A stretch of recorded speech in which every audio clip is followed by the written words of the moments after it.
ನಮಸ್ಕಾರ ಸ್ನೇಹಿತರೆ, ಶ್ರೀ ಕರ್ನಾಟಕಕ್ಕೆ ಸ್ವಾಗತ. ನಾನಿವತ್ತು ಸಾಯಿ ಪೋಲ್ಟ್ರಿ ಫಾರ್ಮಲ್ಲಿ ಇದ್ದೀನಿ. ಇಲ್ಲಿ ಏನು ನಷ್ಟ ಇರುತ್ತೆ, ಏನು ಲಾಭ ಇರುತ್ತೆ ಅನ್ನೋದ್ರ ಬಗ್ಗೆ ನಾವಿವತ್ತು ಅವರ ಓನರ್ ಇದ್ದಾರೆ, ಅವ್ರ ಜೊತೆ ಮಾತಾಡೋಣ. ಸರ್, ಎಷ್ಟು ವರ್ಷ ಆಯಿತು ನೀವು ಫಾರ್ಮ್? ಇದು ಫಾರ್ಮ್ ನಮ್ಮ ತಂದೆಯವ್ರು ಮಾಡೋಕ್ಕತ್ತು ಒಂದು 45 ವರ್ಷ ಆಯಿತು. ನಮ್ಮ ತಂದೆಯವ್ರು ಮಾಡ್ಕೊಂತ ಬಂದಿದ್ದರಿಂದ ನಾವು ಕಂಟಿನ್ಯೂ ಮಾಡ್ಕೊಂತ ಹೊಂಟೈತಿ. ಎಷ್ಟು ಕೋಳಿ ಇದೆ ಸರ್ ಇಲ್ಲಿ ಸದ್ಯ ಒಂದು 35,000 ಆಯಿತು. 35,000. ನೀವು ಫಸ್ಟ್ ಸ್ಟಾರ್ಟಿಂಗಿಂದ ಅಷ್ಟೇ ಇತ್ತಾ, ಅದರಿಂದ ಡೆವಲಪ್ ಮಾಡ್ಕೊಂತ ನಮ್ಮ ತಂದೆಯವರು ಸ್ಟಾರ್ಟಿಂಗ್ ಒಂದು 100 ಕೋಳಿಯಿಂದ ಸ್ಟಾರ್ಟ್ ಮಾಡಿದ್ದಾರೆ. 100 ಕೋಳಿಯಿಂದ ಸ್ಟಾರ್ಟ್ ಮಾಡಿ ಈಗ 35,000 ಕೋಳಿ ಪ್ರೆಸೆಂಟ್ ನಮ್ಮ ಫಾರ್ಮ್ನಾಗ ಐತಿ. ಈ ಕೋಳಿ ಫಾರ್ಮ್ನ ಮಾಡಬೇಕು ಅಂತ ಹೇಳಿ ತುಂಬ ಜನಕ್ಕೆ ಆಸೆ ಇದೆ, ಲಾಭ ಜಾಸ್ತಿ ಅಂತ ಹೇಳ್ತಾರೆ. ಬಟ್ ಅದರಲ್ಲಿ ಲಾಭ ತೆಗೆಯೋಕ್ಕಿಂತ ನಷ್ಟ ಆಗಿ ಅಲ್ಲಿಂದ ಕೈ ಸುಟ್ಕೊಂಡವರೇ ಜಾಸ್ತಿ ಇದ್ದಾರೆ. ಅದರಲ್ಲಿ ಲಾಭ ಮಾಡಬೇಕು ಅಂತಂದರೆ ನಿಮ್ಮ ಥರನೇ ಇಷ್ಟು ವರ್ಷದಿಂದ ಉಳಿಸ್ಕೊಂಡ್ಬರ್ಬೇಕಾದ್ರೆ ಏನು ಮಾಡಿದರೆ, ಎಷ್ಟು ಕಷ್ಟಪಟ್ಟರೆ, ಎಷ್ಟು ಶ್ರಮ ವಹಿಸಿದ್ರೆ ಇದು ಮಾಡೋಕ್ಕೆ ಸಾಧ್ಯ? ಲಾಭ ನಷ್ಟ ಅನ್ನೋದಕ್ಕಿಂತ ಫಸ್ಟ್ ಇದಕ್ಕೆ ಎಫರ್ಟ್ ಹಾಕ್ಬೇಕು. ಈಗ ಬಸವಣ್ಣವ್ರು ಏನು ಹೇಳ್ಯಾರ, ಕಾಯಕವೇ ಕೈಲಾಸ ಅಂತ ಹೇಳ್ಯಾರ. ಈಗ ನಮ್ಮ ಕಾಯಕ ನಾವು ಮಾಡ್ಬೇಕು. ಈಗ ಕೋಳಿ ಫಾರ್ಮ್ ಮಾಡ್ತೀವಿ, ಇದನ್ನು ಕರೆಕ್ಟಾಗಿ ಮಾಡ್ಕೊಂಡು ಹೋಗ್ಬೇಕು. ಅದು ಒಂದು ವರ್ಷ ಲಾಭ ಆಕತಿ, ಒಂದು ವರ್ಷ ಮೊಟ್ಟೆ ರೇಟು ಚೆನ್ನಾಗಿದ್ದಾಗ ಲಾಭ ಆಕತಿ, ಒಂದು ವರ್ಷ ಹಸಲು ಆಕತಿ. ಎಲ್ಲದಕ್ಕೂ ತಡ್ಕೊಂಡು ಇದನ್ನು ಮಾಡ್ಕೊಂಡು ಹೋದ್ರೆ ಆಮ್ಯಾಕೆ ಒಳ್ಳೆ ರೀತಿಯಿಂದ ನಾವು ಬೆಳಗ್ಗಿಂದ ಸಂಜೆ ತನಕ ಫಾರ್ಮ್ನಾಗ ನಿಂತ್ಕೊಂಡು ಮೇಂಟೆನೆನ್ಸ್ ಎಲ್ಲ ಮಾಡ್ಕೊಂಡು ಇದು ಮಾಡಿದ್ರೆ ಒಳ್ಳೆ ಲಾಭ ಮಾಡ್ಬೋದು. ಈಗ ಕೋಳಿ ಮೊಟ್ಟೆ ಡೈಲಿ ಮೊಟ್ಟೆ ಹಾಕ್ತೀವಿ, ಮೊಟ್ಟೆ ಪ್ರೊಡಕ್ಷನ್ ಎಷ್ಟಾಗುತ್ತೆ? ಇವತ್ತು ನಮ್ಮ ಫಾರ್ಮ್ನಾಗ ಇವತ್ತು 35,000 ಕೋಳಿ ಇದ್ರೆ ಸುಮಾರು ಒಂದು 32,000 ಮೊಟ್ಟೆ ಡೈಲಿ ಬರ್ತೈತಿ. ಡೈಲಿ ಮೊಟ್ಟೆ 32,000 ಬರ್ತೈತಿ. ಮರಿಗಳಿಂದ ಎಲ್ಲಿಂದ ತರಿಸ್ತೀವಿ? ಮರಿ ಇದು ನಮ್ಮ ಬೆಂಗಳೂರಲ್ಲಿ ಸಿಗ್ತೈತಿ ರೀ, VHL ಹ್ಯಾಚ್ರಿ ಅಂತ ಐತಿ, ಅಲ್ಲಿ ಸಿಗ್ತೈತಿ. ಬಿಟ್ರೆ ನಾಮಕಲ್ ಒಳಗೆ ಸಿಗ್ತೈತಿ ಸ್ಕೈಲಾರ್ಕ್ ಹ್ಯಾಚ್ರಿ. ಎರಡೂ ಇದ್ರೂ ಅದಾವ ನಮ್ಮ ಹತ್ರ ಮರಿ. ಎಷ್ಟು ದಿನಕ್ಕೆ ಮರಿ ತಂದು ನೀವು ಇದು ಮಾಡಿದ್ಮೇಲೆ ಎಷ್ಟು ತಿಂಗಳಿಗೆ ಮೊಟ್ಟೆ ಹಾಕಕ್ಕೆ ಸ್ಟಾರ್ಟ್ ಮಾಡುತ್ತೆ? ಮರಿ ಬಂದು 5 ತಿಂಗಳಿಗೆ ಮೊಟ್ಟೆ ಸ್ಟಾರ್ಟ್ ಆಗುತ್ತೆ. 5 ತಿಂಗಳಿಗೆ ಮೊಟ್ಟೆ ಸ್ಟಾರ್ಟ್ ಆಗುತ್ತೆ. ಒಂದು ದಿನಕ್ಕೆ ಮೊಟ್ಟೆ ಟರ್ನ್ ಓವರ್ ಎಷ್ಟು? ಇವತ್ತು ನಮ್ಮದು 32,000 ಮೊಟ್ಟೆ ಬಂತಂದ್ರೆ ಇವತ್ತು ಪ್ರೆಸೆಂಟ್ ಮಾರ್ಕೆಟ್ ರೇಟ್ ₹6 ಇದೆ. ₹6ಕ್ಕೆ ಸ್ವಲ್ಪ ರೇಟ್ ವ್ಯತ್ಯಾಸಗಳಿರ್ತವೆ. ಸೈಜ್ ಮೇಲೆ ಇದ್ರ ಮೇಲೆ ಮಾಡಿ ಮೊಟ್ಟೆ ಮಾರ್ತೀವಿ. ಒಂದು ₹5.70 ಹೊಸ ಮಟ್ಟನೂ ಮೊಟ್ಟೆ ರೇಟ್ ಸಿಗ್ತೈತಿ ಒಂದು ಮೊಟ್ಟೆಗೆ. ಆ ರೀತಿ ಹಾವೇರಿಲಿ ಈಗ ಒಂದು ಕಳೆದ 10-15 ವರ್ಷದಿಂದ ಕರ್ನಾಟಕದಲ್ಲೇ ಅತಿ ಹೆಚ್ಚು ಮೊಟ್ಟೆಗಳನ್ನು ಅತಿ ಹೆಚ್ಚು ಪ್ರೊಡಕ್ಷನ್ ಮಾಡ್ತಾಯಿದ್ರು ಅಂತ ಹೇಳ್ತಾರೆ. ಬಟ್ ಇವಾಗ ಜಿಲ್ಲೆಯಲ್ಲಿ ಎರಡು ಮಂದಿ 3 ಮಂದಿ ಇದ್ದಾರೆ ಅಂತ ಹೇಳ್ತಾರೆ. ಬಟ್ ಇವಾಗ ನಿಮಗೆ ಅಷ್ಟು ಜನ ಇದ್ದವರು ಏನಕ್ಕೆ ಕಡಿಮೆ ಆದರು, ಏನಕ್ಕೆ ಲಾಸ್ ಆಗಿ ಫಾರ್ಮ್ಗಳನ್ನು ತೆಗೆದ್ರು, ಹೇಗೆ? ಈಗ ನಮ್ಮ ಕೋಳಿ ಫಾರ್ಮ್ ಬಿಸ್ನೆಸ್ ಅಂದ್ರೆ ಹೆಂಗೆ ರೀ, ಮನ್ಯಾಗ ಯಾರೊಬ್ಬರು ತೀರ್ಕೊಂಡ್ರ ಏನೋ ಆಗೈತಿ ಅಂದ್ರೆ ಇಲ್ಲಿ ಬಂದು ಕೋಳಿಗೆ ಆಹಾರ ನೀರಿನ ಎಲ್ಲ ವ್ಯವಸ್ಥೆ ಮಾಡೇ ನಾವು ಮನೆಗೆ ಹೋಗಿ ಉಳ್ಕಿದ ಕಾರ್ಯ ಮಾಡ್ಬೇಕು. ಆ ಥರ ಐತಿ ಈ ಕೋಳಿ ಫಾರ್ಮ್. ಹೆಂಗೆ ರೀ, ಬೆಳಗ್ಗೆ 6 ಗಂಟೆಯಿಂದ ರಾತ್ರಿ 8 ಗಂಟೆ ತನಕ ರೆಗ್ಯುಲರ್ ರೊಟೀನ್ ಕೆಲಸ ಅದು. ಆ ಕೆಲಸ ಇದ್ದಾಗ ಅದಕ್ಕೆ ಎಫರ್ಟ್ ಹಾಕಿ ದುಡ್ದಂಥವ್ರು, ಕೆಲಸ ಮಾಡೋಂಥವ್ರು ಇದ್ದರೆ ಫಾರ್ಮ್ ಉಳಿಸ್ಕೊಂಡು ಇದು ಮಾಡ್ಕೊಂಡು ಹೊಂಟ್ರ. ಈಗ ಒಂದೊಂದು ಸಲ ನಷ್ಟ ಆಗಿರ್ತೈತಿ, ಆ ನಷ್ಟಕ್ಕೆ ತಡ್ಕೊಂಡು ಲಾಭ ಆದಾಗ ತಡ್ಕೊಂಡು ಹೋಗೋಂಥವ್ರು ಇದ್ರೆ ಫಾರ್ಮ್ ಕಂಟಿನ್ಯೂ ಆಕೈತಿ. ಆಮೇಲೆ ದಿನೇ ಲೇಬರ್ದು ಇದು ಭಾಳ ಲೇಬರ್ ಪ್ರಾಬ್ಲಮ್ಮು. ಲೇಬರ್ ಸಿಗ್ಲಿಲ್ದಂಗಾಗಿನೂ ಭಾಳ ಜನ ಫಾರ್ಮ್ ಬಂದ್ ಮಾಡ್ರ ಅಂತ ಇದು ನನ್ನ ಅನಿಸಿಕೆ.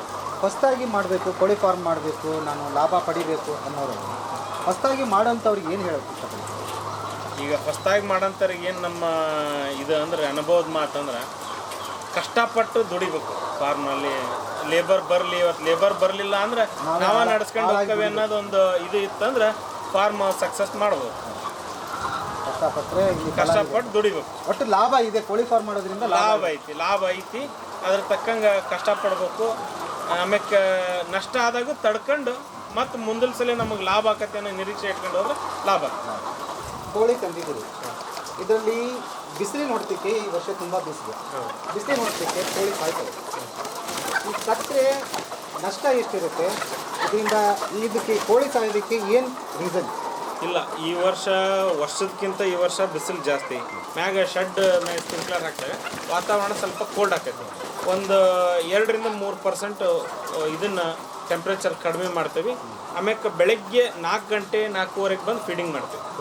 ಸಂಜೆ 6 ಗಂಟೆ ನಂತರ ಫೀಡಿಂಗ್ ಕೊಡ್ತೀವಿ. ಕೊಟ್ಟಾಗ ಏನಾಕೈತಿ, ಸ್ವಲ್ಪ ಕ್ಲೈಮೇಟು ಸ್ವಲ್ಪ ವಾತಾವರಣ ಬಿಸಿಲು ಕಡಿಮೆ ಆದಾಗ ಕೋಳಿ ಫೀಡ್ ಸಿಗ್ತೈತಿ. ಹಿಂಗಾಗಿ ಮಾರ್ಟಾಲಿಟಿ ರೇಷೋ ಕಡಿಮೆ ಆಕೈತಿ. ಈ ಕೋಳಿಗಳಿಗೆ ಇಷ್ಟೇ ಟೈಮ್ ಫೀಡ್ ಮಾಡಬೇಕು ಅಂತ ಏನಾದರೂ ಇದೆಯಾ? ಡೈಲಿ 2 ಟೈಮ್ ಕೊಡಬೇಕು. 2 ಟೈಮ್ ಬೆಳಗ್ಗೆ ಮತ್ತು ಸಂಜೆ 2 ಟೈಮ್ ಫೀಡ್ ಕೊಡಬೇಕು. ಈಗ ಕೋಳಿಗೆ ಕೆಲವೊಂದು ಇಷ್ಟು ಕೋಳಿಯಲ್ಲಿ ಕೆಲವೊಂದು ಕೋಳಿಗಳಿಗೆ ಏನಾಗಿರುತ್ತೆ ಅಂತಂದರೆ ಸ್ವಲ್ಪ ಜ್ವರನೋ ಏನೋ ಬಂದಿರುತ್ತೆ, ಅದು ಪೂರ್ತಿ ಗುಣಮುಖ ಆಗುತ್ತೋ ಗೊತ್ತಾಗುತ್ತೋ ನಿಮಗೆ? ಈಗ ನಾವು ಶೆಡ್ ಒಳಗೆ ಡೈಲಿ ಫೀಡ್ ಹಾಕಕ್ಕೆ ಬರ್ತೀವಿ. ಆಮೇಲೆ ಫೀಡ್ ಹಾಕಕ್ಕೆ ಬಂದಾಗ 1 ರೌಂಡ್ ಅಷ್ಟು ಶೆಡ್ ತಿರುಗಾಡ್ತಾವಲ್ಲ, ಕೋಳಿಗೆ ಗೊತ್ತಾಕೈತಿ ಕೋಳಿ ಇವತ್ತು ಆರಾಮಿಲ್ಲದ ಕೋಳಿ ಹೆಂಗೈತಿ ನಮ್ಗೆ ಅಬ್ಸರ್ವೇಷನ್ ಆಗ್ತೈತಿ. ಅವಾಗ ನಾವು ಆಮೇಲೆ ಪ್ರೊಡಕ್ಷನ್ ಬರೋದ್ರ ವೇರಿಯೇಷನ್ ಆಗಿರ್ತೈತಿ. ಅವಾಗ ನಾವು ಇದಕ್ಕೆ ಡಾಕ್ಟರ್ ಇರ್ತಾರೆ, ಅವ್ರನ್ನ ಕನ್ಸರ್ನ್ ಮಾಡಿ ಅದಕ್ಕೆ ಏನು ಟ್ರೀಟ್ಮೆಂಟ್ ಬೇಕೋ ಆ ಥರ ಟ್ರೀಟ್ಮೆಂಟ್ ಮಾಡ್ತೀವಿ. ಅದನ್ನು ಫೀಡಲ್ಲೇ ಮಾಡ್ತೀರೋ ಅದಕ್ಕೆ ಫೀಡಲ್ಲಿ ಮತ್ತು ನೀರಲ್ಲಿ ಎರಡೂ ಕೊಡ್ತೀವಿ. ಸರ್, ಇದುವರೆಗೆ ಇಷ್ಟು ವರ್ಷ ಆಗಿದೆ, ಇಷ್ಟು ವರ್ಷದಲ್ಲಿ ಎಷ್ಟು ಲಾಭ ತೆಗೆದಿದೆ, ಎಷ್ಟು ನಷ್ಟ ಆಗಿದೆ ಅಂತ?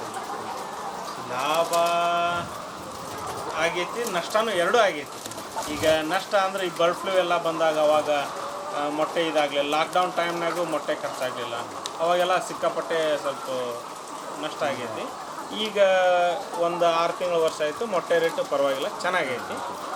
ಬಟ್ ಕೋಳಿಗೆ ರೋಗ ಅಂತ ಹೇಳ್ತಾರೆ, ಕೋಳಿ ರೋಗ ಬಂದಿದೆ. ಕೋಳಿ ರೋಗ ಏನು ರೋಗ ಬರುತ್ತೆ ಸರ್ ಕೋಳಿ ಬಂದು? ಕೋಳಿಗೆ ರೋಗ ಅನ್ನೋಕ್ಕೆ ವ್ಯಾಕ್ಸಿನೇಷನ್ ಮಾಡಿದರೆ ಯಾವ ರೋಗ ಬರಲ್ಲ. ಈಗ ಡಾಕ್ಟರ್ ನಮಗೊಂದು ಶೆಡ್ಯೂಲ್ ಕೊಟ್ಟಿರ್ತಾರೆ, ಆ ಪ್ರಕಾರ ಈ ಟೈಮ್ ಈ ವ್ಯಾಕ್ಸಿನೇಷನ್ನು ಈ ಥರ ಎಲ್ಲ ಮಾಡಿದರೆ ರೋಗ ಬರೋದು 99% ಕಡಿಮೆ. ಬಟ್ ಈಗ ನಿಮ್ಮ ಕೋಳಿ ಏನಂತಂದರೆ, ಈ ಕೋಳಿ ಇಷ್ಟೇ ತೂಕ ಇರುತ್ತೆ ಅಂತ ಏನಾದರೂ ಅಂದಾಜಿದೆಯಾ? ಇದು ನಮ್ಮ ಲೇಯರ್ ಕೋಳಿ ಇರ್ತೈತಿ. ಇದು 1.3 ಅಂದ್ರೆ 1 kg 300 ಗ್ರಾಮು, 1 kg 400 ಗ್ರಾಮು ಇರ್ತೈತಿ. ಕೋಳಿ ತೂಕ ಜಾಸ್ತಿ ಆದರೆ ಮೊಟ್ಟೆ ಸೈಜ್ ಏನು ದೊಡ್ಡದಾಗಲ್ಲ? ಇಲ್ಲ, ಕೋಳಿ ತೂಕ ಅಂದ್ರೆ ಕೋಳಿ ಫ್ಯಾಟ್ ಆಗಬಾರ್ದು. ಫ್ಯಾಟ್ ಆದ್ರೆ ಸ್ವಲ್ಪ ಮೊಟ್ಟೆ ಇಳುವರಿ ಕಡಿಮೆ ಆಕೈತಿ. ಇದು ಫ್ಯಾಟ್ ಆಗ್ಲಿಲ್ದಂಗೆ ನೋಡ್ಕೊಂಡು ಹೋಗ್ಬೋದು. ಅದಕ್ಕೆ ಫೀಡ್ನ ನೀವು ಟೈಮ್ ಟು ಟೈಮ್ ಅಷ್ಟೇ ಹಾಕಬೇಕು. ಪ್ರೋಟೀನ್ ನಮ್ಮ ಡಾಕ್ಟರ್ ಏನು ಪ್ರೋಟೀನ್ ಕೊಟ್ಟಿರ್ತಾರೆ ಅದೇ ರೀತಿ ಪ್ರೋಟೀನ್ ಕೊಡಬೇಕು.